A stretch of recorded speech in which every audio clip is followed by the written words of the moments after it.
আমার আপনার জন্য তাকওয়া অর্জনের মাস। সিয়াম হচ্ছে তাকওয়া অর্জনের একটা পদ্ধতি, একটা মাস। সিয়াম পালন করলে তাকওয়া অর্জন হয়। কি অর্জন হয় বলেন? আল্লাহ তাআলার ভয়। আল্লাহ তাআলার ভয় অর্জন হয় যদি আমি আপনি সিয়াম পালন করি। আপনি সিয়াম আছেন, দেখেন কিভাবে, আমি আপনাকে একটু দেখাই কিভাবে সিয়াম পালন করলে তাকওয়া অর্জন হয়। আল্লাহ বলছেন যে তোমাদেরকে সিয়াম ফরজ করা হয়েছে এজন্য লাআল্লাকুম তাত্তাকুন, যাতে তোমরা মুত্তাকি পরহেজগার হতে পারো। তাহলে সিয়াম পালন করলে আল্লাহ তাআলার দাবি যে তোমরা মুত্তাকি হতে পারবে, ঠিক কিনা বলেন? আপনার তাকওয়া অনুশীলন হবে এই রমাদান মাসে। এই তাকওয়াকে আমাকে আপনাকে কাজে লাগাতে হবে।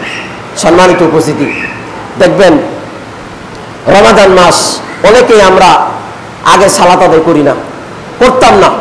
হঠাৎ করে রমাদান মাস এসেছে, তখন মাথায় টুপি দিয়ে সুন্দর পাঞ্জাবি গায়ে দিয়ে আমরা মসজিদের মধ্যে সালাত আদায় করতে আসছি, ঠিক কিনা বলেন? এই যে মসজিদের মধ্যে আসলো, সালাত আদায় করতে আসলো, বলেন তো তার মধ্যে কি সঞ্চার হয়েছে? তাকওয়া সঞ্চার হয়েছে। কি সঞ্চার হয়েছে? তাকওয়া, আল্লাহর ভয়। সে মনে করছে রমাদান মাস এসেছে, আমি যদি সালাত আদায় না করি তাহলে কেমনে হয়, আল্লাহ তাআলার কাছ থেকে গুনাহগুলি মাফ নিতে হবে, এজন্য সে রমাদান মাসে মসজিদের মধ্যে এসেছে। একজন ব্যক্তি সারাদিন মোবাইলের মধ্যে আজে বাজে গান বাজনা শুনে বেড়াতো, বাদ্যযন্ত্র শুনতো। সিয়াম পালন আছে, সিয়াম আছে, সিয়াম থাকা অবস্থায় সে আর গান শোনে না। কেন? মনে করছে যে সারা বছর তো গানই শুনলাম, আজকে আর গান শুনবো না। কি করব?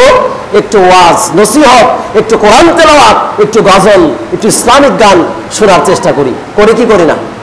কথা বলেন না, করি না? আমরা অনেকেই করছে। তার মানে তার মধ্যে তাকওয়ার সঞ্চার হচ্ছে। এটাই আল্লাহ তাআলার দাবি যে আপনি যখন সিয়াম পালন করবেন তখন আপনার মধ্যে তাকওয়ার সঞ্চার হবে। যে ব্যক্তি এশার সালাত আদায় কোনোদিন করতো না, মসজিদে আসতো না, সে ব্যক্তি মসজিদে এসে জামাতের সাথে তারাবির সালাত পর্যন্ত আদায় করছে, ঠিক কিনা বলেন?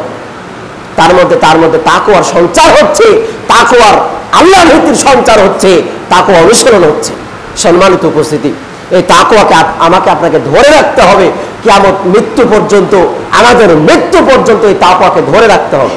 সম্মানিত উপস্থিতি, দেখেন রমাদান মাস সৌহার্দ্যপূর্ণ ভ্রাতৃত্ব বন্ধনের মাস। কিভাবে? আপনি আমি 10 জন সালাত আদায় করতে এসেছি মসজিদে, ঠিক কিনা বলেন?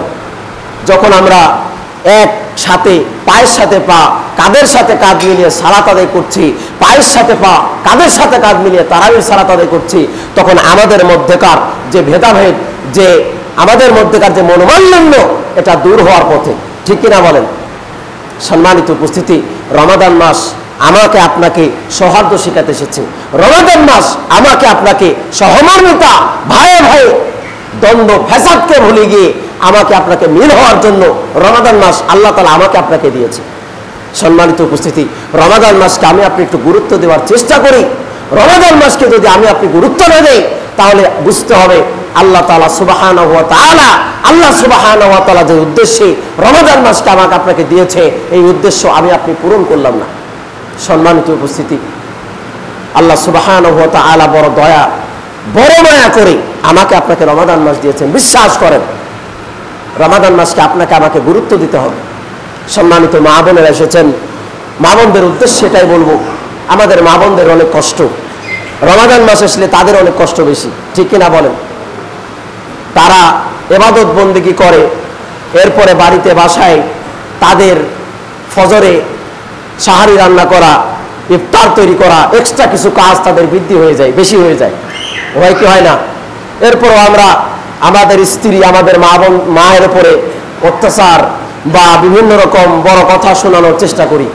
আমরা একটু সৌহার্দ্যপূর্ণ হই, স্বামীকে স্ত্রী সহযোগিতা করবে, স্ত্রীকে স্বামী সহযোগিতা করবে, এটাই ইসলাম, ঠিক কিনা বলেন? সম্মানিত উপস্থিতি, রমাদান মাস এসেছে আমাদেরকে সবকিছু ভুলে গিয়ে মানুষকে ক্ষমা করে দিয়ে আল্লাহর কাছ থেকে ক্ষমা পাওয়ার জন্য। আমরা হতে পারি আপনার ভাই আপনার কাছে অন্য মাসে অপরাধ করেছে, আপনার কাছ থেকে জমি কিছু লিখে নিয়েছে, পিতার কাছ থেকে আপনার ভাগের জমি কিছু বেশি লিখে নিয়েছে। হতে পারে আপনার বোনকে আপনি ঠগিয়ে জমি লিখে নিয়েছেন। সম্মানিত উপস্থিতি, এই সময় এসেছে রমাদান মাস সবকিছু মিটমাট করার, আপনার অন্তরটাকে নরম করে একটু ভেদাভেদ ভুলে গিয়ে আপনি একটু মিল হওয়ার চেষ্টা করুন। সম্মানিত উপস্থিতি, বিশ্বাস করেন যদি রমাদান মাস চলে যায়, এই ক্ষমা পাওয়ার এই সময় আল্লাহ তাআলাকে বলার সময় আপনি পাবেন না, শয়তান আপনাকে দিবে না। কারণ আল্লাহ রাসূল সাল্লাল্লাহু আলাইহি ওয়াসাল্লাম বলেছেন ওয়াসুলসিলাতিশ শায়াতিন, শয়তানকে বেঁধে রাখা হয়েছে, শয়তান বাধা আছে। এ সময় শয়তান আপনাকে ডিস্টার্ব করবে না। আপনি ইচ্ছে করলে আপনার ভাইয়ের কাছে যেতে পারবেন। আপনার পিতার সাথে খারাপ আচরণ করেছেন, বাড়ি থেকে বের করে দিয়েছেন, আপনি পিতার কাছে গিয়ে বলেন আব্বা আমি ভুল করেছি, বাবা আমি ভুল করেছি, তুমি আমাকে ক্ষমা করে দাও। তাহলে আপনার পিতা দেখবেন আপনাকে ক্ষমা করে দেবে। সুবহানাল্লাহ। সম্মানিত উপস্থিতি, আল্লাহ সুবহানাহু ওয়া তাআলার কাছে বলতে থাকেন, আল্লাহ তাআলা আপনাকে আমাকে ক্ষমা করে দিবেন।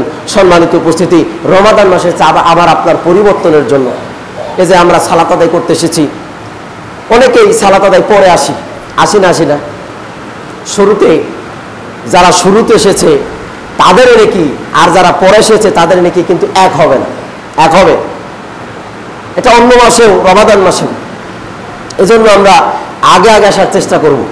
সম্মানিত উপস্থিতি, আপনাদের যারা বাড়িতে সদস্য সংখ্যা আছে, আমরা মা বোনদেরকে বলবো, যারা সিয়াম থাকার মতো আপনার স্বামী কঠোর পরিশ্রম করে এজন্য সিয়াম পালন করে না, এটা তার অজুহাত। আপনি বলবেন যে সিয়াম পালন করতে হবে, নয়তো তোমাকে আমি দিনের বেলায় রান্না করে খাওয়াতে পারবো না। এটা আপনাকে বলতে হবে। আপনার ঈমানের দাবি আপনাকে বলতে হবে, যে কোনো মূল্যে বলতে হবে যে আমি রান্না করে খেতে পারবো না। আল্লাহ সুবহানাহু ওয়া তাআলা, রাসূল সাল্লাল্লাহু আলাইহি ওয়াসাল্লাম বলছেন লা তাআতুল মাখলুকিন ফি মাসিয়াতিল খালিক, কখনোই আল্লাহ তাআলার নাফরমানির ক্ষেত্রে বান্দার আনুগত্য চলবে না। কি চলবে না? আনুগত্য চলবে না। আপনি আপনার স্বামী সিয়াম পালন করার মতন তাগড়া শরীর, সুস্থ মানুষ সিয়াম পালন করে না কেন? ওই ইট ভাটায় কাজ করার জন্য, ইট বোয়াতে হয়, আছে না নাই? ডালি কোদাল নিয়ে কাজ করে, মাটি তোলা কাজ করে, টাকে কাজ করে, বিভিন্ন রকম কঠিন কাজ করে, এজন্য সিয়াম পালন করে না। এটা তার অজুহাত। বিশ্বাস করেন এই অজুহাত দিয়ে আপনি কিয়ামতের মাঠে বাঁচতে পারবেন না। আপনাকে আল্লাহ ইচ্ছে করলে অসুস্থ করে রাখতে পারতেন, ঠিক কিনা বলেন? আপনি যে কাজ করছেন, টাকা উপার্জন করছেন, এই টাকা নিয়ে সংসার চালাচ্ছেন, আল্লাহ তাআলা ইচ্ছে করলে আপনাকে অসুস্থ রেখে মেডিকেলের বেডে ফেলে রাখতে পারতেন কি পারতেন না? আল্লাহ আপনাকে সুস্থ রেখেছেন মানে আল্লাহ আপনার কাছ থেকে কিছু পেতে চায়। আল্লাহ সুবহানাহু ওয়া তাআলা আপনাকে ক্ষমা করতে চায়। আপনি আল্লাহর কাছ থেকে ক্ষমা পেতে শিখুন। যে সমস্ত মা বোন এসেছেন, আপনাদেরকে অনুরোধ করবো, যাদের স্বামী বা ছেলে বা যারা আছেন বাড়িতে সালাত আদায় করে না, সিয়াম পালন করে না, তাদেরকে করার জন্য উদ্বুদ্ধ করবেন।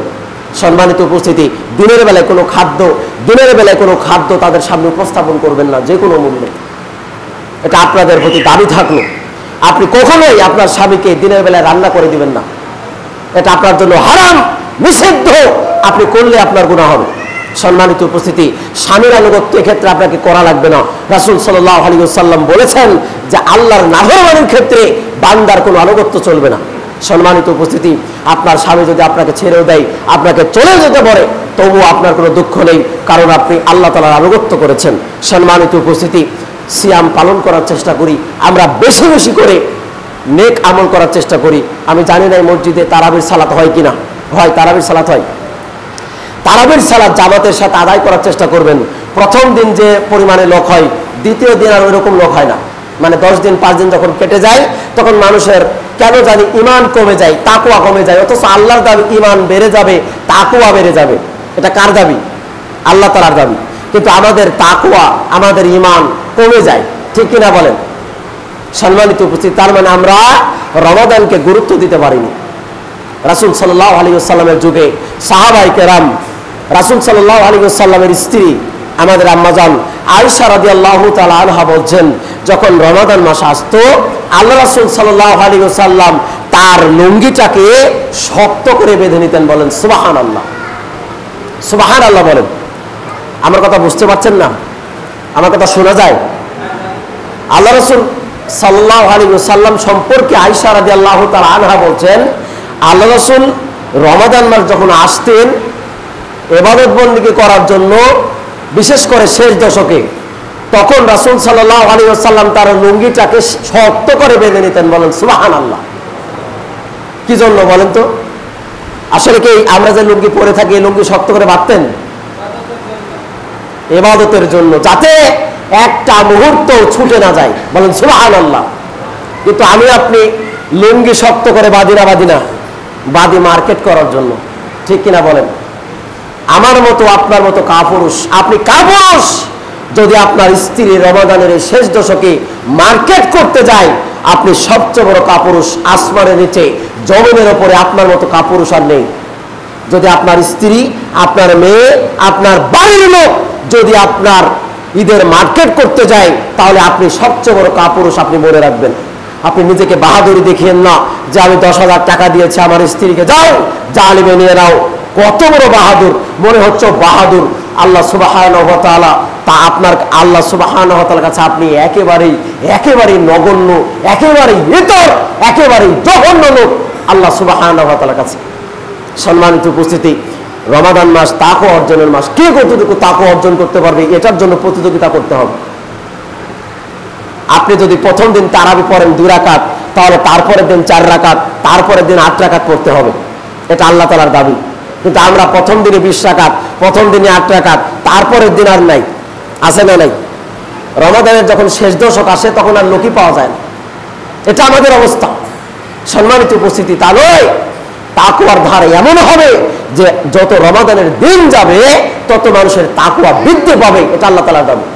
সম্মানিত উপস্থিতি, কারণ আল্লাহ বলছেন লাআল্লাকুম তাত্তাকুন, যাতে করে তুমি পরহেজগার, তাকওয়া, মুত্তাকি হতে পারো। সম্মানিত উপস্থিতি, যদি রমাদানের যেতে যেতে যেতে যেতে আমাদের তাকওয়া হারিয়ে যায়, তার মানে বুঝতে হবে ওগুলো তাকওয়া নয়, ওগুলো আবেগ ছিল। কি ছিল? আবেগ। আবেগ দিয়ে কাজ হবে না।